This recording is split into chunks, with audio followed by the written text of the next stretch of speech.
കർത്താവ് നിന്റെ ഉന്നതമായ നാമത്തെ സ്വസ്ഥം ചെയ്യുന്നു.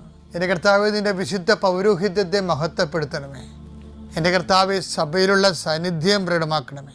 39 വർഷം ഞാൻ അർപ്പിച്ച കൃപാനയുടെ യോഗ്യതയാൽ കൃപാസ്ഥാനത്താരെ ജീവനോടെ പ്രത്യക്ഷപ്പെട്ട പരിശുദ്ധ അമ്മയുടെ മാധ്യസ്ഥത ഇപ്പോൾ പ്രാർത്ഥിക്കുന്ന മക്കളുടെ മേൽ കർത്താവിൻ്റെ സത്യവുകട്ടെ. ഇന്നത്തെ നിങ്ങളുടെ യാത്രാമേൽ കർത്താവിൻ്റെ കൃപ ചൊരിയട്ടെ. നിങ്ങളുടെ ചിന്തകൾ, നിങ്ങളുടെ വാക്ക്, നിങ്ങൾ മറ്റുള്ളവരോട് സംസാരിക്കുന്ന സംസാരങ്ങൾ, ഇടപാടുകൾ, ഇടപഴകലുകൾ, ചർച്ചകൾ, തീരുമാനങ്ങൾ കർത്താവ് അനുഗ്രഹിക്കട്ടെ. പഠിക്കുന്ന മക്കൾ, പഠനം നിന്നുപോയവർ, പഠിച്ച് തോറ്റുപോയവർ, പഠനം മടുത്തു പോയവർ, കർത്താവ് ഡിപ്രഷനിലേക്ക് പോയി കണ്ടിരിക്കുന്നവർ, കർത്താവിൻ്റെ ശക്തി അവരിലേക്ക് ആവശ്യിക്കട്ടെ എന്ന് പ്രാർത്ഥിക്കുന്നു. അകന്നുപോയ, പിരിഞ്ഞുപോയ ഭാര്യ ഭർത്താക്കന്മാർ, ഒരുമിച്ച് കൂടാൻ ആഗ്രഹിക്കുന്നവർ, അവർ കുടിച്ചും കൂടാൻ സാധിക്കുന്നവർ, കർത്താവ് വാശിയോ വൈരാഗ്യം കൊണ്ട് പരസ്പരം പറയാതെ അവരെല്ലാം ഐക്യപ്പെട്ട് ജീവിക്കാനുള്ള കർത്താവെ അവർക്കുള്ള ഒരു താഴ്മ കൊടുക്കണമെന്ന് പ്രാർത്ഥിക്കുന്നു.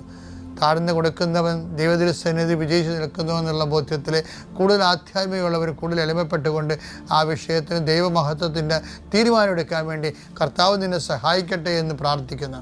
കർത്താവെ, ക്ഷമ എന്ന വലിയ പുണ്യങ്ങളാൽ കർത്താവ് അത് പരിഹരിക്കുന്നതിന് വേണ്ടിയിട്ടുള്ള സാവകാശവും സംയമനവും സൗമനസ്യവും കർത്താവെ അങ്ങയുടെ മക്കൾക്ക് നൽകണമെന്ന് പ്രാർത്ഥിക്കുന്നു. വിവാഹം താമസിക്കുന്നവർ ആസ്വദിക്കാൻ പ്രാർത്ഥിക്കുന്നു. വിവാഹത്തിന് വേണ്ടി കർത്താവുള്ള ചുറ്റവട്ടങ്ങൾ ഒരുക്കുന്ന സമയത്ത് പ്രാർത്ഥിക്കുന്നു. പെൺമക്കളുടെ കല്യാണത്തിന് വേണ്ടി പണം കാണാതെ വിഷമിക്കുന്ന സമയത്ത് പ്രാർത്ഥിക്കുന്നു.